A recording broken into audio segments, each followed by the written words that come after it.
pozdravljeni. Žal sem zadnja v vrsti, vem, da smo že vsi malo utrujeni, bom pohitela, ker so kolegi večinoma povedali že vse, kar je potrebno za kakovost v prevodu. Tudi jaz sem tako kot vsi pred menoj gulila tele klopi tukaj pred par leti in mi je zelo prijetno biti nazaj in upam, da bomo v kratkem videli tudi kakšen izmed vaših obrazov pri nas ali kot na debutnega stažista ali pa, če vam bo uspelo na kakšnem od natečajev našega bodočega sodelavca prevajalca. Na oddelku imam težko nalogo, nosim naziv koordinatorica za kakovost. Skratka, neko krovno področje, kaj pa je kakovost, je pa malo težje oprijemno razložiti. Naloga našega generalnega direktorata je, da hitro zagotovimo visoko kakovostne prevode v vse uradne jezike. Torej, hitrost, kakovost. Kakovost bi jaz tukaj bolj priličila v nekaj, kar je mogoče malo bolj oprijemljivo za razumevanje, ustrezno namenu.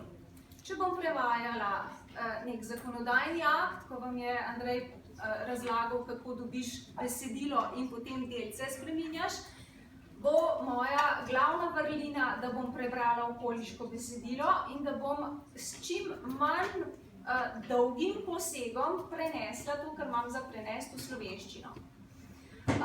Ne bom imela nobene Prešernove svobode, morala bom biti natančna in ekonomična s prostorom in z besedami.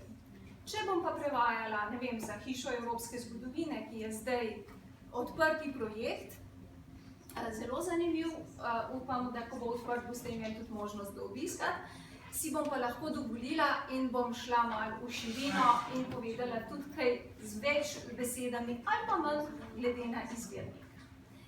Torej, ustrezno namenu. Biti pa hiter, prožen, čim hitrejš se znajde v določeni situaciji. Imela sem veliko čas, da sem lahko sprejela nove hrvaške prevajalce in jih vodila v tistih prvih korakih v našem direktoratu. In velikokrat je bil velik problem, tista osnovna zagretost vsakega prevajalca, da bom pokazal, kako sem se jaz dobro vsega naučil, ampak da bom imel za to ves čas, ki si ga jaz želim. Žal to ni šlo. Imeti toliko znanja, da sem čim hitrejši, to mora biti glavni gradnik dobrega prevajalca. Če je zelo pomembna slovenščina, če je zelo pomembno znanje tujih jezikov, in tukaj zelo polagam na srce dobro znanje angleščine. Angleški originali nam prihajajo v veliki množici, ne vedno v najboljši kakovosti. Tako da je dobro imeti zelo solidno osnovno angleško znanje, da človek malo prepozna, kam postati. Zraven bi pa jaz dodala, da je tudi pomembno prevajalsko znanje. Nekateri si ga pridobivate tukaj, jaz si ga tukaj nisem mogla pridobivati, ker je takrat prevajalstva še ni bilo, bili so samo določena predavanja. In če nimaš pač tega prevajalskega znanja, moraš imeti pa intuicijo. In ta intuicija vam bo pomagala za povezovanje med obema jezikoma, ker to delamo prevajalci. Prenašamo pomen v strukturo in norme drugega jezika. Torej je dobro obvladati to prenašanje.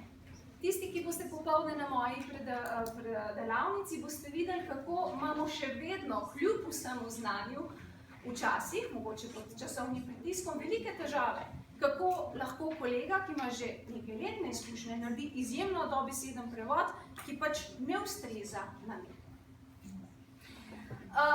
Kot ste videli, kolega Andrej je že povedal, medsebojno si veliko pomagamo, da pri oddaji damo dobro besedilo naprej. Torej imamo zelo vzpostavljen sistem, kaj delati, da bo kakovostni prevod šel naročniku. Malo se tudi ocenjujemo naknadno, pa na osnovi ocen povemo, kje bi se bilo treba izboljšati. te ocene so nam potem tudi podlaga za vabilo kakšnih dodatnih kolegov iz Slovenije za usposabljanja. Tako da skušamo vsak dan nekaj doprinesti. Jaz bi samo prosila, če daš citat. Ja. Tale citat sem kot zaključek pripravila. Napisal ga je William Foster. Kakovost ni nikoli naključna. Vedno je rezultat dobrega namena in predvidevam, da ga mi vsi tukaj imamo, ker smo zapriseženi prevajalci. Iskrenega prizadevanja, ker resnično hočemo dati dobro od sebe, pametne usmeritve, imam samo 10 minut, kaj bom v teh 10 minutah najboljše naredila, in vešča izvedbe. Vešča izvedba pa pride z znanjem, z radovednostjo in, tako kot jaz rada rečem, s kilometrino. Več boste prevedali, boljši boste. Ne boste od prvega dne, ko boste dobili diplomo, najboljših prevodov naredili, zagotavljeni z osebne izkušnje. Potem pa to delate, se sprostite, vidite, da je tudi kaj drugega pred vami, kot samo strogo besedilo, in potem pridejo v ljubezni. Hvala lepa.